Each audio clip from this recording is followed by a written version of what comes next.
आज का लेसन बहुत ही ज़्यादा इम्पोर्टेंट है क्योंकि ये म्यूज़िक थ्योरी का पहला लेसन है, फर्स्ट लेसन। इसमें मैं आपको बताऊंगा ध्वनि के बारे में। ध्वनि, नाद, श्रुति, स्वर, सप्तक, थाट, राग और गीत, ये सारे इसके फिल्टर्स, ये इसके स्टेप्स हैं। सबसे पहले ज़रूरी है ध्वनि को समझना। ध्वनि आप सब लोग पहले से भी जानते हैं कि ध्वनि कंपन से पैदा होती है। जहाँ कंपन होगा वहाँ ध्वनि होगी और जहाँ ध्वनि होगी वहाँ कंपन होगा। तो ये बात आप सब पहले से ही जानते हैं। ध्वनियाँ अनेकों प्रकार की होती हैं। कुछ ध्वनि बहुत मधुर होती हैं, मीठी होती है, मीठी आवाज़ें, जैसे कोयल की आवाज़ है या कोई म्यूज़िक इंस्ट्रूमेंट की आवाज़ है, हारमोनियम की आवाज़, सितार की आवाज़, वीणा की आवाज़, वायलिन की आवाज़, बांसुरी की आवाज़, किसी अच्छे सिंगर की आवाज़, ये सब मीठी आवाज़ें हैं, मधुर ध्वनि है। और कुछ कर्कश आवाज़ें भी होती हैं, जैसे कि जो कान में चुभती हैं, ईंट से ईंट टकराने की आवाज़ या ट्रैफिक की आवाज़, गाड़ियों की आवाज़, ये सब तीखी आवाज़ें हैं, हमें अच्छा नहीं लगता।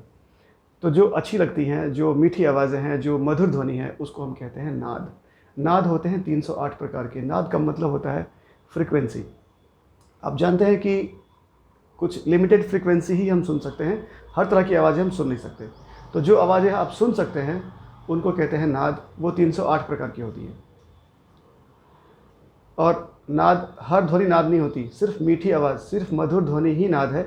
हर तरह की आवाज़ें ध्वनि हो सकती है, नाद नहीं हो सकती। नाद का मतलब होता है मीठी आवाज़। 308 प्रकार के नाद में से 22 प्रकार के ऐसे नाद हैं जो अति मधुर हैं, बहुत मीठे हैं और उनसे संगीत बन सकता है। ठीक है, तो संगीत में उपयोग होने वाली 22 प्रकार की बहुत ही विशेष प्रकार की नाद हैं, स्पेशल नाद हैं, जिनको हम कहते हैं श्रुति।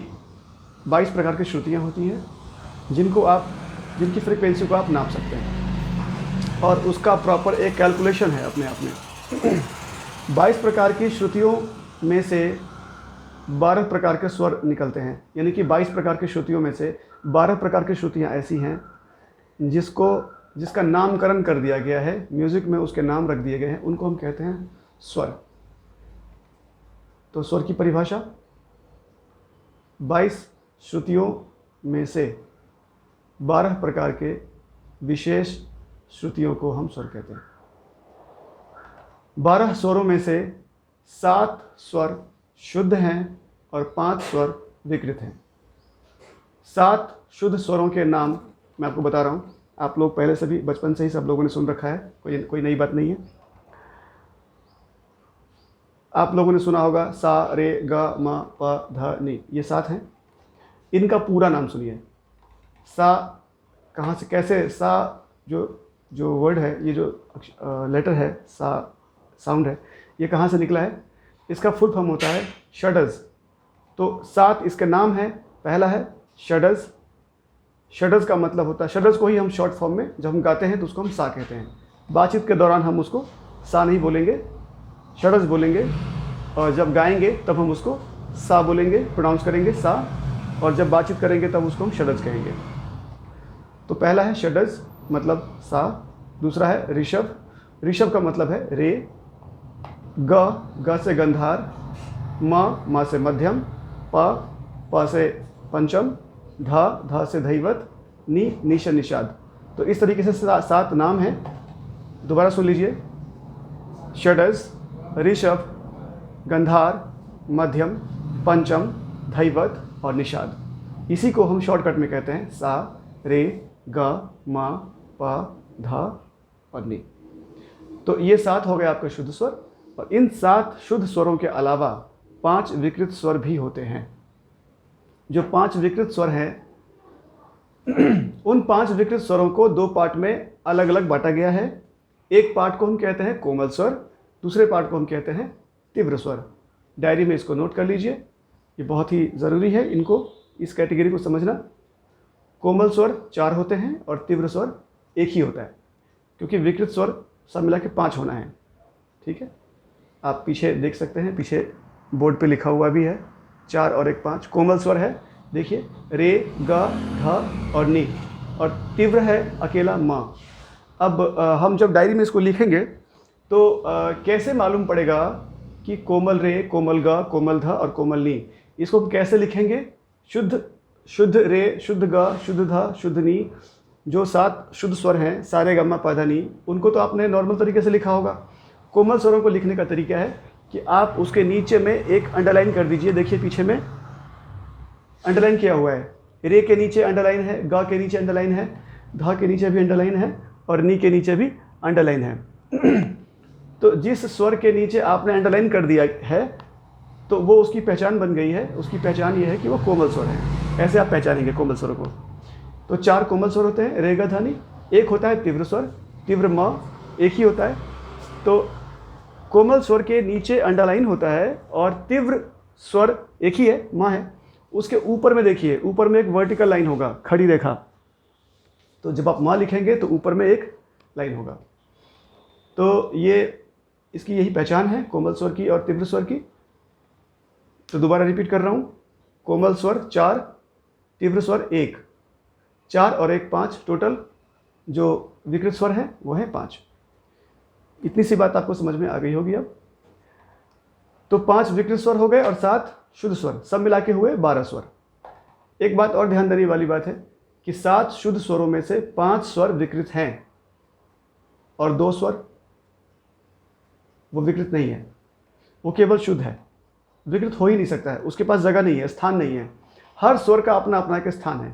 आप हारमोनियम और किसी भी म्यूजिक इंस्ट्रूमेंट के सहारे इस बात को बहुत आसानी से समझ सकते हैं। आप इसको समझिए, मैं आपको दिखाता हूँ हारमोनियम में कैसे होता है।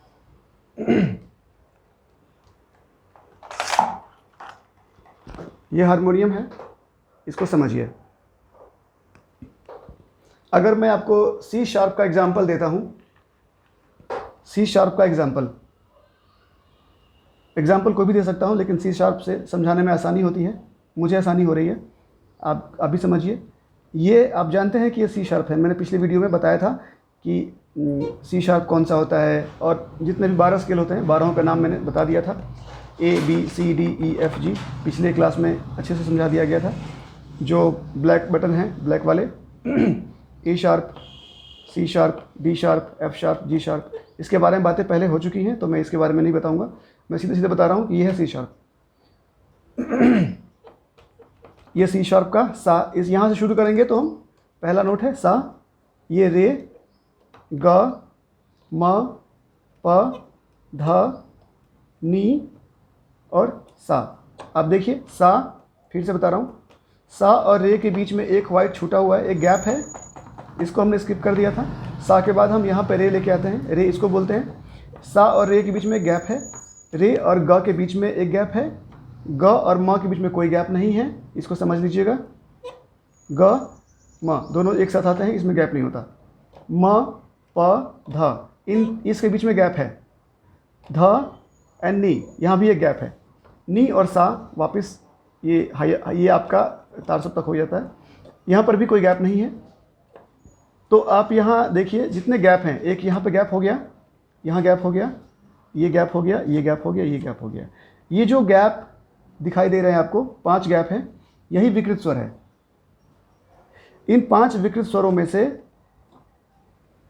स्टार्टिंग वाले शुरुआती के 2 नोट और इन 5 में से आखिरी के 2 नोट, 2 नोट यहाँ और 2 नोट यहाँ, ये 4 स्वर हैं, 4 नोट हैं, ये चारों कोमल हैं। और ये बीच में है, ये तीव्र म, ठीक है। तो ये तीव्र स्वर और ये कोमल, तो सब मिला के 5 हो गए। सा के बाद रे, रे के बीच में जो गैप है, रे से पहले ये कोमल रे, सा रे ग, ये शुद्ध ग है, शुद्ध ग से पहले कोमल ग, क्योंकि रे से पहले आ रहा है, ये ग से पहले आ रहा है। यहाँ पर देखिए ध से पहले ये कोमल ध, नी से पहले कोमल नी। लेकिन म पहले नहीं आ रहा, ये म अपने शुद्ध स्वर के बाद आ रहा है। एकमात्र ये ऐसा स्वर है जो ये विकृत स्वर है, ये अपने शुद्ध स्वर से पहले नहीं आकर के ये शुद्ध स्वर के बाद आता है, ये बाद में आ रहा है। ध्यान रखिएगा, ये म है, ये म के बाद जो बाद में आएंगे वो तीव्र होंगे, ये तीव्र म है, क्योंकि ये चारों स्वर अपने अपने शुद्ध स्वरों से पहले आ रहे थे। ये रे है, शुद्ध रे से पहले आया, ये ग है, शुद्ध ग से पहले आया, ये ध है, ये शुद्ध ध से पहले, और ये नी है शुद्ध नी से पहले। तो जो अपने शुद्ध स्वरों से पहले आएंगे वो हैं कोमल स्वर। तो ये 4 कोमल स्वर हैं और 1 तीव्र स्वर है। तो रे का कोमल, ग का कोमल, म का तीव्र, ध का कोमल, नी का कोमल, सबके विकृत स्वर हैं। किसी का कोमल है, किसी का तीव्र है। लेकिन ये सा और ये प, इसके आसपास देखिए इसका जो स्थान है, जिस जगह पर ये विराजमान है, जिस जगह पर ये एग्जिस्ट करता है, इसके अगल बगल में जगह खाली नहीं है। इसके पहले नी है, इसके बगल में, इसके बाद रे है। इसका विकृत होने का जगह ही नहीं है। और ये प से पहले ये माँ वाले का जोड़ी है, ये माँ शुद्ध माँ और तीव्र माँ। प के बाद ध और ध से पहले कोमल ध। तो प के इधर भी जगह नहीं, खाली नहीं है, इधर भी जगह खाली नहीं है। इसके पास स्थान नहीं है हिलने का। इसको अपने विकृत स्वर को क्रिएट करने का स्पेस नहीं है, जगह नहीं है, स्थान नहीं है। तो एक प और एक सा, ये 2 नोट ऐसे हैं जो अपनी जगह से नहीं हिलते, स्थान ही नहीं है, इसके पास ऑप्शन नहीं है हिलने का। ठीक है, तो इन दोनों को हम बोलेंगे अचल स्वर। ये दोनों अचल स्वर हैं। ठीक है, तो आपने देखा कि शुद्ध स्वर क्या होते हैं और विकृत स्वर क्या होते हैं। विकृत स्वर को कैसे 2 पार्ट में डिवाइड किया गया है। तो विकृत स्वरों को 2 पार्ट में डिवाइड किया गया है, मैंने आपको बता दिया। कोमल स्वर, तीव्र स्वर। कोमल 4, तीव्र 1, सब मिला के 5। अचल स्वर आपको मैंने बता दिया। अब क्या रह गया? सप्तक, थाट, राग और गीत। तो इनमें से मैं आपको अगले वीडियो में बताऊंगा कि सप्तक क्या होता है, सप्तक कितने प्रकार के होते हैं, और थाट क्या है, और राग कैसे बनते हैं, इसके बारे में बातें होंगी। तो इस वीडियो में सिर्फ इतना ही। Thank you.